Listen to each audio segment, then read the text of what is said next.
things that is dangerous to know.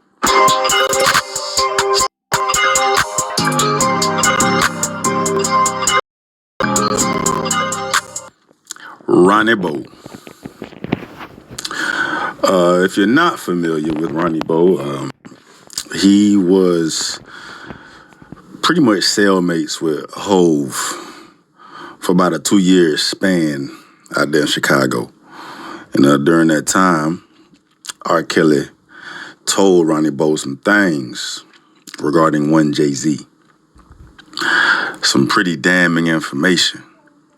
You know what I'm saying? And upon Ronnie Bo's release, man, he went public on a couple of platforms during some interviews, alluding to certain things that didn't paint Jay-Z in a very high regard.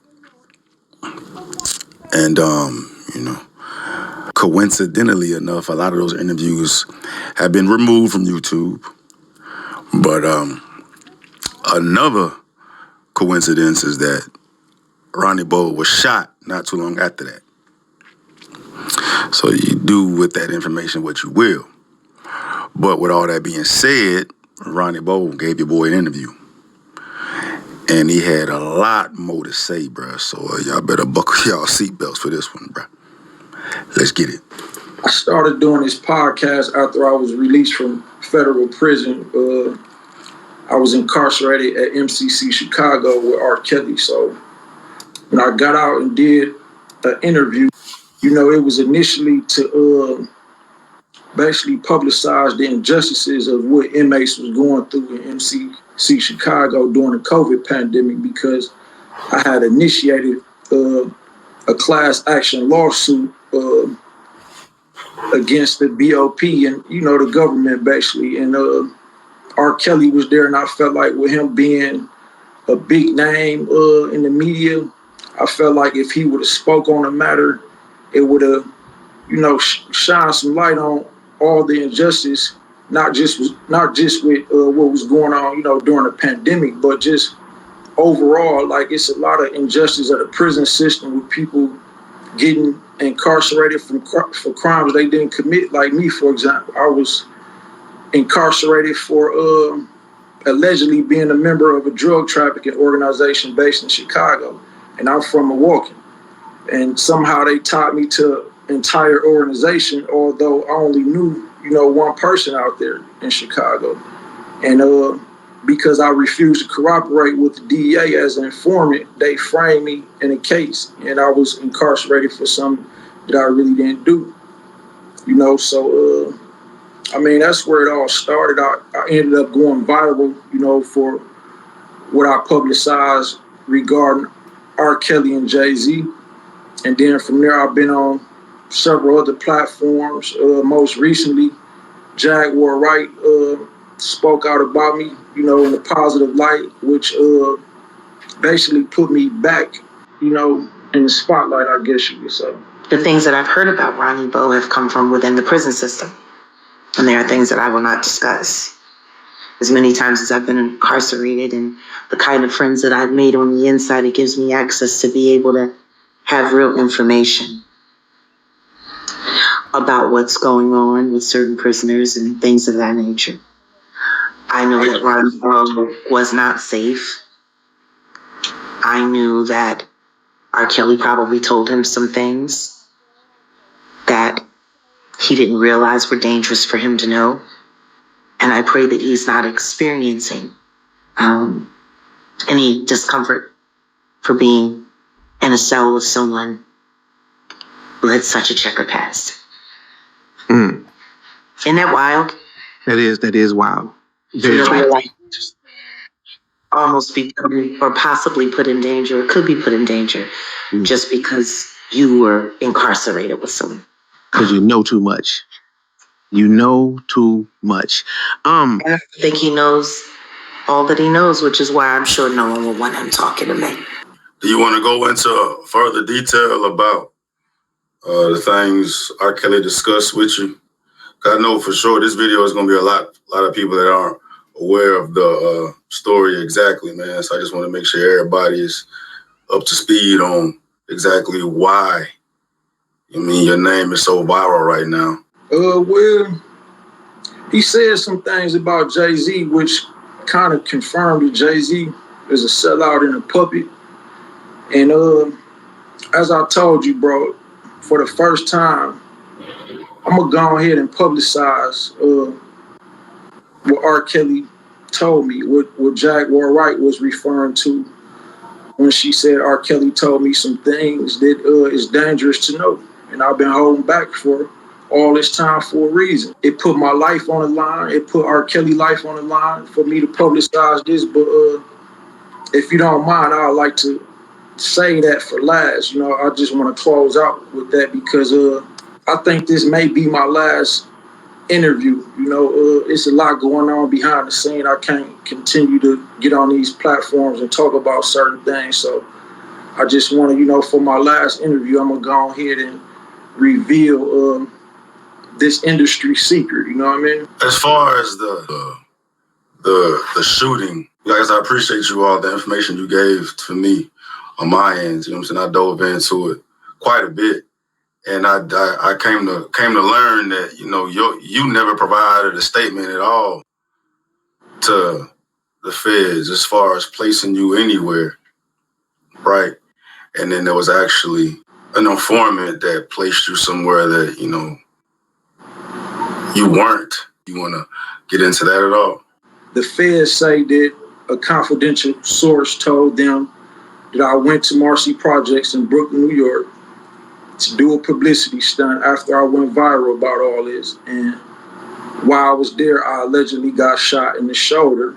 And the confidential source is saying that Jay-Z close friend Tata orchestrated the hit. Now, again, for the record, a lot of people, you know, was saying that, making it seem like I made up these allegations, which I didn't. If you look at all the interviews, I'm saying Jay-Z didn't have anything to do with me getting shot. You know what I'm saying? Whether he did or not, that's my approach. I'm not no informant. I'm not no rat. And speaking of that, I think they agenda, because, you know, the CIA have an operation on YouTube and they control certain narratives. And I believe they wanted me to say Jay-Z had me shot to discredit me as an informant so that, you know, I can't no longer lead my culture, basically. And to also make Jay-Z appear to be somebody to fear. So as the statements say, like, people had it confused. First, they were saying that I told them that Jay-Z had something to do with me getting shot. Now that I basically made the document public, you know, because it was sealed at first, just like my indictment. And I'm gonna speak on that too, bro, because, like, with my indictment, it's proof that the DEA framed me in the case. It's proof that they used an informant who was probably a worse criminal than I ever been to make false allegations on me. This is the informant that placed you at Marcy, right? Absolutely. And for the record, I think that informant is somebody that I did a podcast with, because a lot of these platforms, they try to, they like, people even tell me, like, just say Jay-Z has something to do with you shot, bro. You gonna go viral. Your music gonna blow up. Your books gonna sell. And I'm like, no, this ain't what I'm here for. You know what I mean? Like, it's other ways to sell records, other ways to sell books. You know what I mean? So again, if people trace back to all these interviews I did, I never said Jay-Z had me shot. They wanted to push that narrative, and that's what you know, the confidential informant told them. I don't know Tata. You know, the confidential informant said Jay-Z friend Tata has something to do with me getting shot. But, like, why is it that you think there's so much energy being placed on you in regards to this whole situation, bro? Because, at least from my end and what I've been able to gather, it's information that you got from R. Kelly that you haven't provided in full detail yet. It's just been, you know, a little paraphrasing here, a little information here. Like, I got something. And you connected enough dots and made enough conspiracies to, like, you know, defame Jay-Z a little bit, bro. But, like, to be quite honest, for me, you ain't said nothing crazy and the shit I've already heard about Jay-Z from other credible sources as well. So why do you think they're putting so much energy into you, period? Well, first I thought they was using me to, put Jay-Z in the Diddy situation, basically. But how so? Basically, it's a murder for hire. Lil Durk locked up for murder for hire right now, and I want to speak on him in this interview too, in his situation, with that young boy, because that it tied into this overall scenario. But with my situation with Jay-Z, you say why they put so much energy towards me is because, for one, they know that RKelly told me things that he afraid to speak about publicly. And they know I ain't got it all, and I'm likely to speak about it publicly. Jaguar Wright kind of put me on blast, not in a bad way. Me and her cool. But it's like now people want to know what the secret is, what RKelly told me, and it's like I'm gonna eventually have to. I don't gotta say nothing, but it's like I don't want to go to my grave without speaking on it, because I think, especially at this time, like, it's a time and place for everything. And I think God wanted this secret to come out at this time and on your platform. What about your circumstance though, bro? Because you in jeopardy of goddamn getting put back in jail, depending upon what strings they pull or whatnot. And then, like I said, Jaguar, she went publicly talking about she's scared for your life. She's scared for your circumstances based on the information you know. Our friend Ronnie Bo has a question that says, "Hey, Jag, this is Ronnie Bo. What did Ronnie. you mean when you said I wasn't safe?" You're not. RKelly is exactly what you think he is. He's a Class A idiot, and he's an egomaniac. And you're absolutely right. Robert Kelly is one of the most selfish people you will ever meet. That's why it's so easy for him to play the sympathy card and get people to feel sorry for him. But he don't give a shit about anybody but himself. I know he's told you things. And unfortunately for you, you've acknowledged that he told you things that you promised you would never say. And there are people that want to know those things. They want to know everything he told you. Even if you think it's nothing, it may be something that could lead to something else. That could lead to something else. I'm going to say this to everybody that has any attachment to any of those Diddy parties, any of the transferring and all of the other illegal stuff. They're calling the Combs Enterprise a criminal organization. They're pressing RICO charges. That's because they already know there are going to be other co-conspirators charged. They're just trying to figure out who to hang it on. I'm going to tell you what I know about true gangsters. That conversation is had quickly and simply. It's always better with no witnesses. Period. If you're not a co-conspirator, you're a potential witness. Now they trying to get you to go back to jail? You let us know what we got to do to help you fight for your freedom. Are you not worried about your circumstance? You're not worried about your well-being given this situation? Well, I'm already at a point where it's like I don't got nothing to lose, and they already trying to lock me up for this. So I wouldn't want to go to my grave without speaking on it, and I wouldn't want to go back to the feds and be locked up regretting that I didn't speak on it. So now that I'm about to speak on it in this interview, it's like, okay, I could actually feel more relieved and fearful. Like, Malcolm X, for example, this is my greatest role model. Like, he explained that, when they was asking him, like, you're not scared of the Nation of Islam, you're not scared of the government, the FBI, and he explained that, it's liberating to live fearlessly. You know what I mean? Like you can't live your life in fear. And once you face your fears and stand in that courage, it's gonna free you. It's gonna free your mind. It's a relief. It's like having an orgasm, basically. So, I don't have nothing to lose. I have several books out with a lot of information that's gonna light my culture.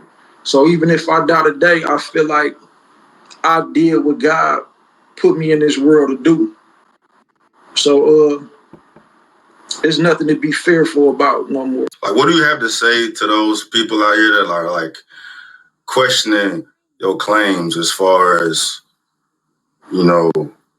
you being on parole and, being out the state and you pretty much like, in so many words, implicating yourself being shot somewhere else, but not placing yourself in Marcy, bro.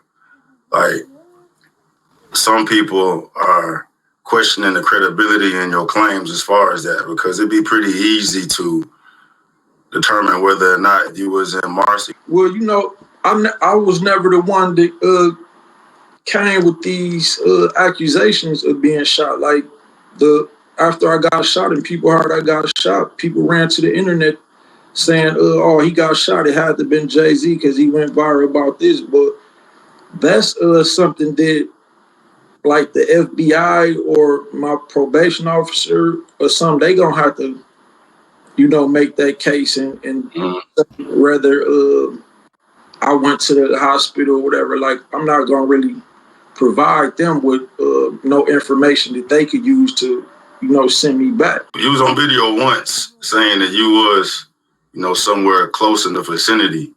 You know what I mean? So it's been a lot of attention directed towards that, man. So I just want to make sure we all up on the same page and we got covering all the corners or whatnot as far as, what's been claimed, what's been said, and what's been documented.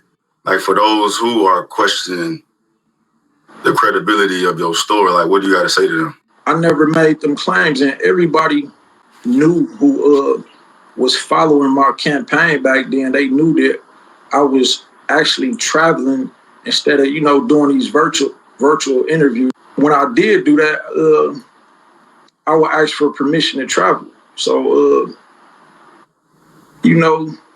that's another story. But, with regards to Jay-Z, like, I think our culture needs to understand that it's puppet masters behind these puppets. And Jay-Z is not a master, he a puppet. And his career was planned. When the industry executives seeing how big people like me could become through music, they realized that through Tupac and Big. And both of them became so influential that they had to make sure both of them was threw away with. You know what I mean? Yeah. And then here, just like when before black leaders was influential through music, you had people like Dr. King, Malcolm X, Fred Hampton, and they seen how powerful people like that could be, because Malcolm X had 600 million people behind him, and that was more people than the United States population alone. So technically, as one individual, he became more powerful than the whole United States government. So they had to get him out of there. That's why they had to get Tupac and Big out of there. And that's why, after Malcolm X and them died, they knew that they had to put somebody in the forefront. And no disrespect to the Honorable Minister Louis Farrakhan, but I mean, based on my research and study, they got behind him and pushed him, and felt like he could lead the black culture. And when they seen that his influence wasn't as impactful as it was, especially when music became like the major impact on our community and our culture, it's like, okay, we have to find a rapper. And then they got behind Jay-Z. And where RKelly came in is because RKelly was a world star. Jay-Z wasn't. Jay-Z couldn't impact people on the mainstream level until he went on tour with R. Kelly and collaborated with R. Kelly. And then even after that, you know, they had to assign Beyonce to him to keep him a mainstream influence. You know, they tried to do it with Aaliyah, but Aaliyah wasn't feeling it. She didn't want to follow the agenda. You know, she more so liked the Dame. They wasn't cool with that, and that's a part of the reason why Aaliyah died. Now, fast forward these circumstances to now, today, you know, we have Lil Durk and NBA YoungBoy. Both of them locked up. Lil Durk facing life, NBA YoungBoy facing forever. But these two icons, like, even if they didn't realize how influential they was and how much they could impact the culture, the industry executives who, you know, got their hand in the government knew that. They knew that if Lil Durk and NBA YoungBoy was to come together and go on tour together and shake hands and say, let's push peace, you know, that would have had a major positive impact on our culture. And it probably would have decreased the crime rate nationally. So, again, that's a gangster ass conspiracy there, though. But you're right, though. As far as the trajectory of Dirk and YoungBoy shit, man, because they was trying to, especially Dirk, trying to be more on a positive tip. You know what I'm saying? And there has been a little shift in what YoungBoy has been putting out. But you feel like they put them away to get them out the way to avoid positivity, to keep chaos within the black community. Yeah, for sure. You know, once Dirk's father, Big Dirk, got out the feds, you know, his son looked up to him. He part of the reason why Lil Durk became Lil Durk, because in his hood community, everybody knew that Big Dirk was a part of, you know, what Larry Hoover had going on, and Larry Hoover is the biggest gangster in American history. You know what I mean? Yeah. So it's like, wow, yo, you somebody to admire, because your father did some real admirable stand-up shit. You know what I mean? Yeah. Yeah, they had their eyes on Dirk the whole time, and then they seen him pushing peace. So, like, they had to up their investigation. It's like, I'm gonna give you an example, bro. I got my only blood brother got killed, right? And they got enough evidence to arrest whoever did it. However, the person who did it was a federal informant, and they still need this person. He's still helping them. He's still putting bodies on other people and giving them big cases. So they not gonna lock him up until he stop cooperating. Now with Dirk, they didn't want him pushing peace. So it's like, okay, you don't want to be with the agenda no more. We gonna show you, we gonna get you up out of here. It's not about what they got on you. They got stuff on all these people. They got stuff on Jay-Z that can lock him up. They been had all this stuff on Diddy. None of this stuff is new. People just scared to talk about it. And now that Cassie came forward and everybody feel like it's safe to talk about it, now everybody want to jump on the bandwagon.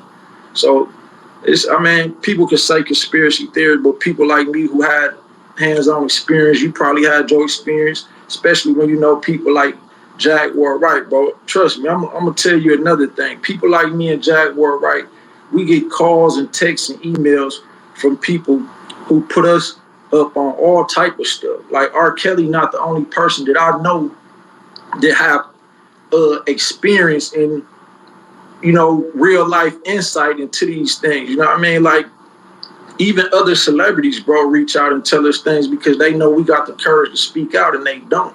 And they feel like we have enough integrity to where we never gonna mention the people who provide us with information, and we not. You know what I mean?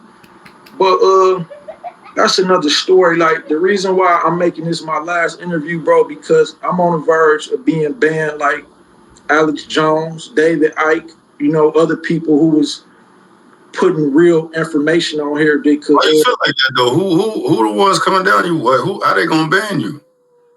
Well, look, like, you did your research. You know, they deleted many of my viral interviews. Yeah. When Jay-Z had his attorneys reach out to Piers Morgan about Jaguar Wright. That wasn't the first time he did that. It's just the first time it was made public because Piers Morgan did a public apology and he got his face in mainstream media. You know what I mean? With people over the world hearing this. So, you know, I believe Jay-Z had his lawyers have many of my interviews taken down, and they might even reach out to you about this, especially with what I'm about to say. Speaking of that, you know, before I go ahead and, you know, lay this out, my last few interviews, you know, since they've taken my interviews down and they keep restricting my Facebook pages, I've been giving out my phone number. So I'm gonna give out my personal phone number again for your subscribers, people who like, comment, subscribe. I have a book that's available on Amazon for $100. However, all you got to do is text me, call me. I'm gonna give it to you for free. Call me, let me know you subscribe, you commented, you shared this, you liked it. I'm gonna give it to you for free because I want the information to be out there. And my phone number is 414-810-9090. Just text. If you text from my iPhone, I could text you the book. If not, send me your email and I'll email it to you. But first off, you know, while I was locked up in MCC Chicago with RKelly, you know, I initiated a movement with a lot of the gang leaders there. And I reached out to GF, who was, you know, a close friend of Larry Hoover. And at the time, GF had life. He was fighting to get his time back, and he free right now, so free GF. You know, he was close with one of my close associates, William Easter, who GF know is black. And GF told me, like, look, I can't be a part of this right now, and probably never again, because how the government look at the GDs. When you were part of that organization, by the age 36, you free to fall back and retire. So I fell back, and as a leader, you know, I realized that I have leadership abilities, and I wouldn't feel like a man if I wouldn't try to lead my culture. So I started a movement, and everybody who called me, again, 414-810-9090, I'm gonna offer them all a chance to be a part of the movement. But I'm totally aware that the CIA and the FBI sending spies to call me, and I could read through that. You know, you're not gonna be able to infiltrate me and set me up like y'all trying to do, like people have called it and tried it. But you know, I have a movement going. I have a lawsuit against the Bureau of Prisons for how they treated us during the COVID pandemic. I have current pending lawsuits. I have one lawsuit that I want to mention against the United States government. And this is important because as a follower of Malcolm X, I study him and his agenda and his emotions, his motives, that is. And I understood that, and I understand that they killed him because, you know, he brought the injustice of, you know, what the United States is doing to the black culture on the world stage. He brought it in front of the world court, you know, because had he tried to deal with it on a level that Dr. King was dealing with it on, which is civil, you know, they don't have to honor it because it's within the jurisdiction of their own court system. So he was trying to take it out of the jurisdiction of the United States and bring it in front of the world, you know, where world leaders everywhere, Africa, Russia, China, got to decide and look at this and say, well, wow, this is how y'all treating blacks in America and black inmates in particular. You know what I mean? So I sued. I don't know. I don't think nobody else tried to do that for some reason after Malcolm X, but I did that. And I added the lawsuit at the end of my book, and I think everybody should read that and look into that. But now, as I said, Jay-Z a puppet. They give him all this power. You know, you can control the entertainment in the NFL. When artists want to be big, that, you know, you could tell the award shows don't nominate him. You know what I mean? They gave him all this power for a reason. But Jay-Z, you know, RKelly, you know he know. And pretty sure at this point, you know, he told me. And it's probably gonna make a lot of people look at you different, but bro, Jay-Z, I know that it's part of your humiliation ritual to get where you at. You had to indulge in sexual activity with your boy Diddy, bro. I ain't saying you had nothing to do with me getting shot, Jay-Z, and I'm speaking to you directly this time.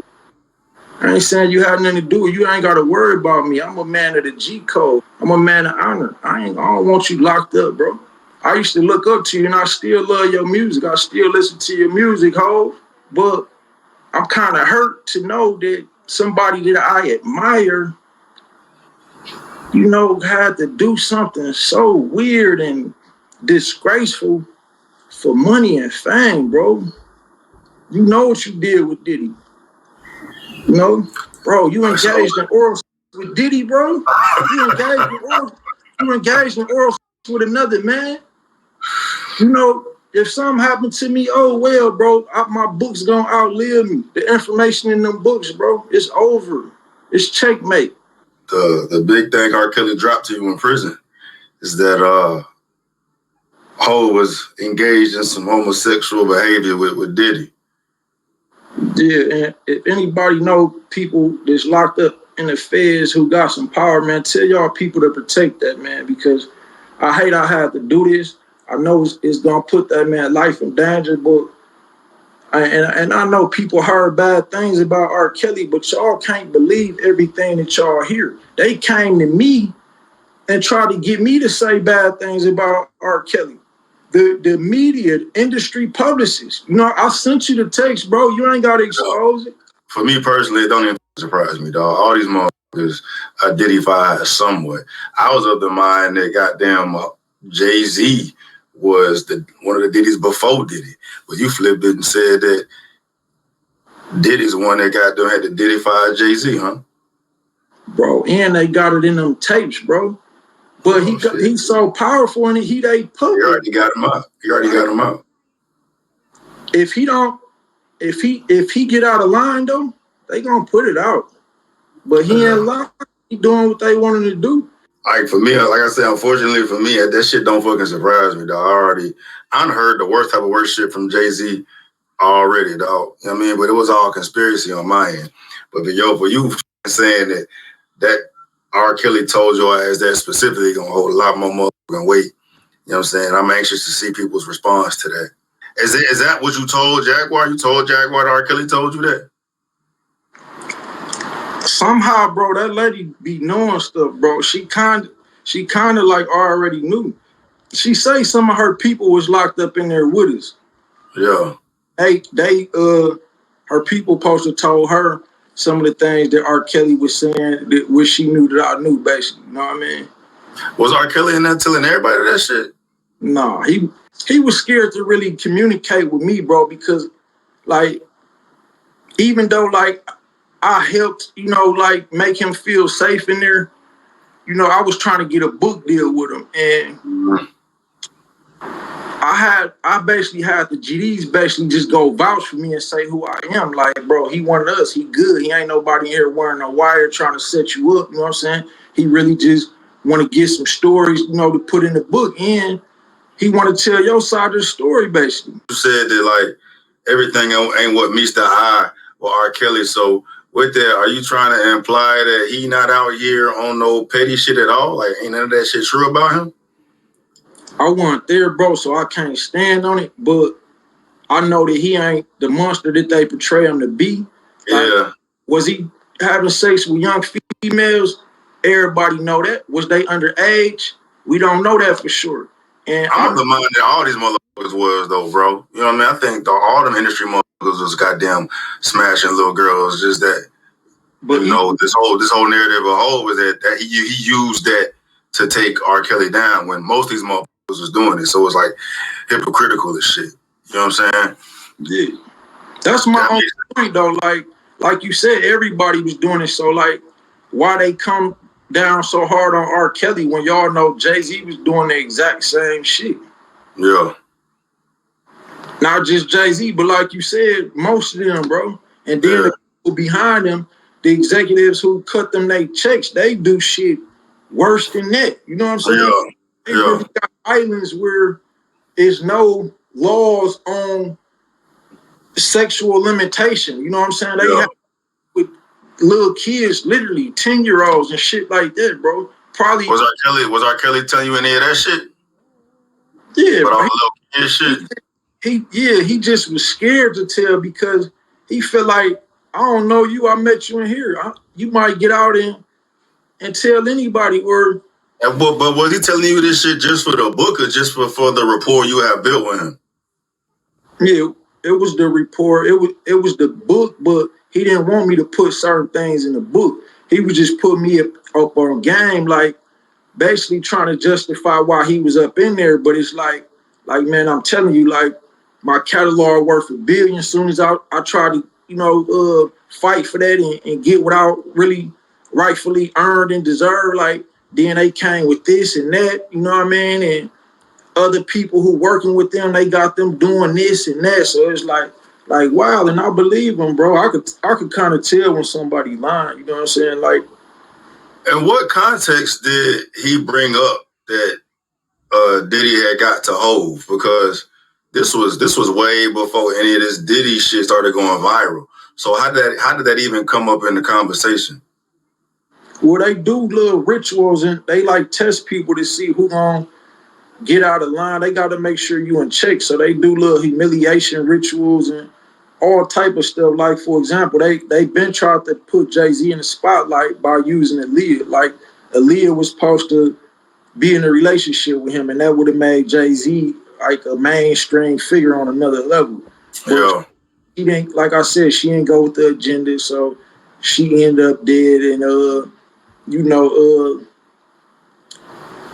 they put Jay-Z and R. Kelly together, and during that time, both of them was supposed to do certain things, and that's why I stand up for R. Kelly, because I believe him. And it's like I feel like he was one of the people like, no, I can't do this and that. You know what I mean? Like, no, that's too much. I'm cool. I ain't with that. But Jay-Z, he said, was like, man, I'm with the shit. It's whatever. You know what I mean? Yeah. So does that mean like R. Kelly could have potentially? I mean, he was Jay-Z before Jay-Z, like, record and influence wise. But it came to a point where R. Kelly. I mean, if you ask me, he sold his soul fucking with little girls, but like, I guess selling his soul as far as the shit Jay-Z was willing to do. And since R. Kelly wasn't willing to do that, there was this whole plot to get him out the fucked away so Jay-Z could be the face of everything. Yeah, you gotta see this how the execs look at stuff. You know what I mean? They see how influential you could be through your music, and they know that like even since back in the day, bro, you have people like James Brown who was gathering supporters for people like Dr. King. And that's still in play now. Like when Obama started campaigning, Jay-Z was the man to our culture and he endorsed him. So that makes us, the rest of the culture, feel like, yes, we have to elect Obama. So that's how they look at you. Like R. Kelly was at a point where he had this impact on the whole world with songs like I Believe I Could Fly.